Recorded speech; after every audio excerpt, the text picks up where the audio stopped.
Head coach Jordan Stevens just finished the third year. How quickly these years go by? I mean, extremely fast. I mean, just I think anything post-COVID seems like it was, just yesterday. Just moving from there, then, getting here in December 2021 into now, has gone by really fast. Makes me really think about how intentional, how aggressive, we have to be in this profession. And, from my seat, and then also as a team and everything we're doing in game, off season, it's just like we have to take advantage of all the moments we have and really be on the attack at all times, because the seasons go by fast. The off season goes by fast. Recruiting moves fast. All these things move quickly. So really got to take advantage of all the times we have. Yeah, I think people don't understand how fast it moves, right? You finish your game Saturday, last game of the season. Sunday, players are off. I'm sure you guys are in the office on Sunday. Meeting Monday morning, and then bang, you're on to the new year. How quickly does it really move?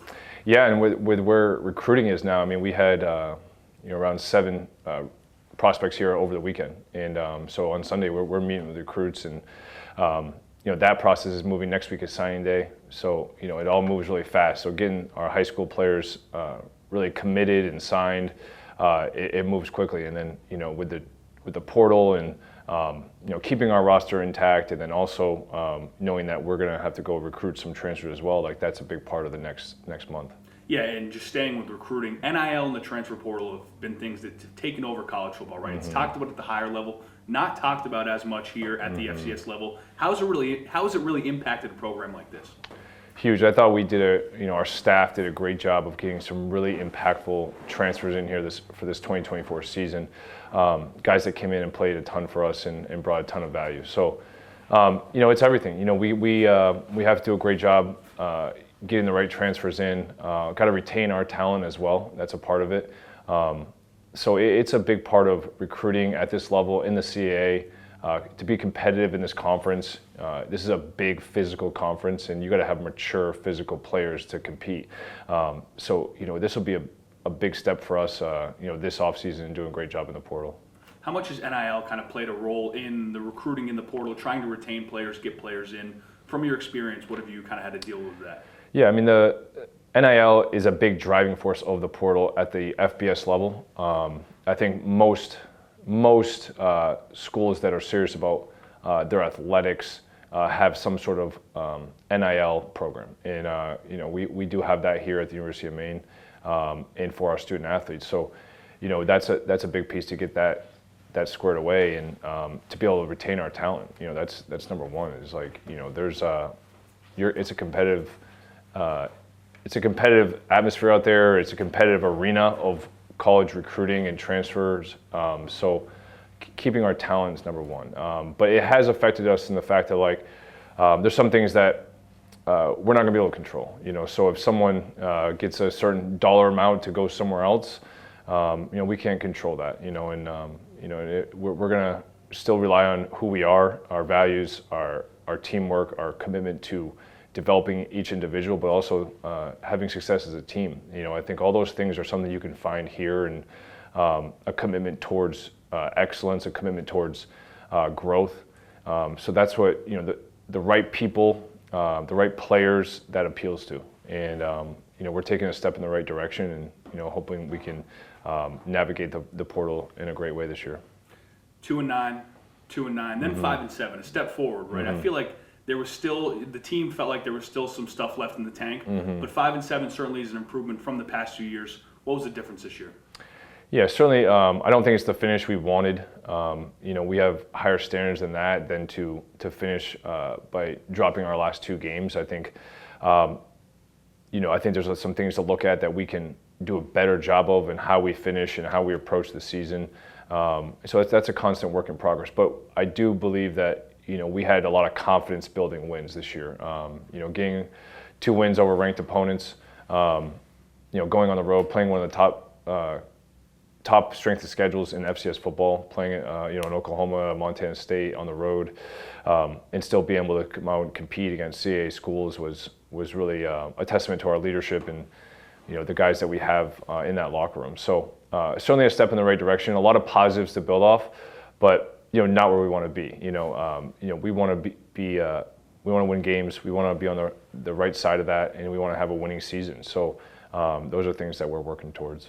What are the steps? What does it look like to work towards those goals this offseason?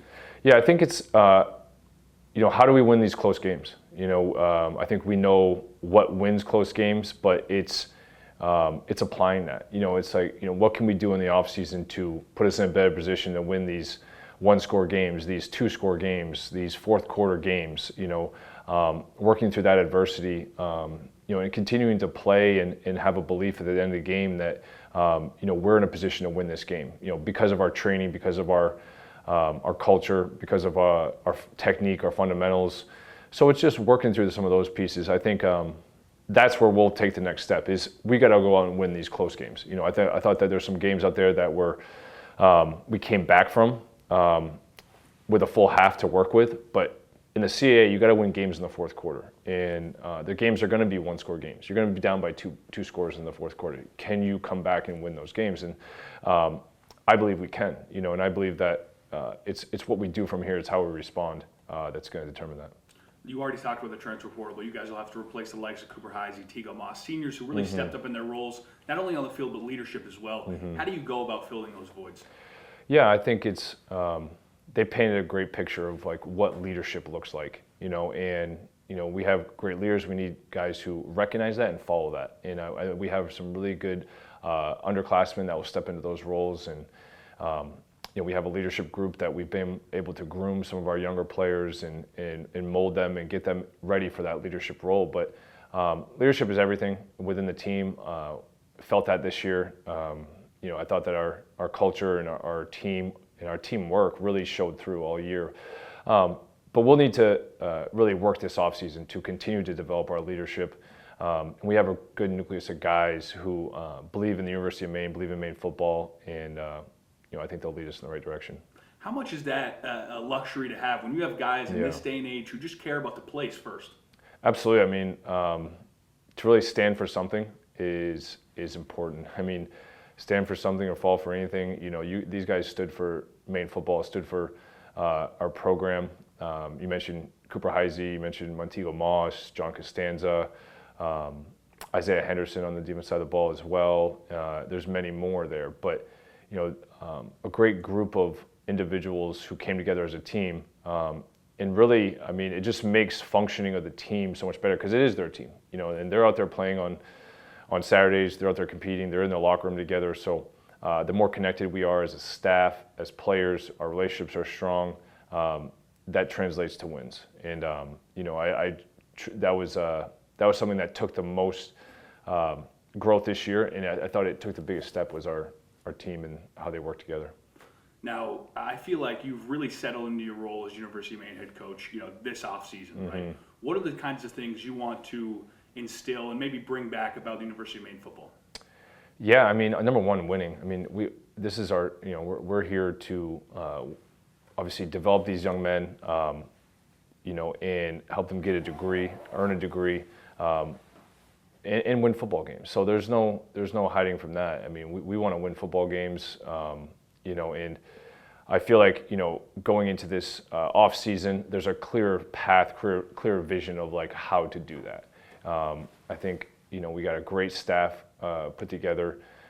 We have a really strong nucleus of players and leaders that we can build around. And we can point to specific plays, times, moments that we need to be better at, and that will correlate to wins.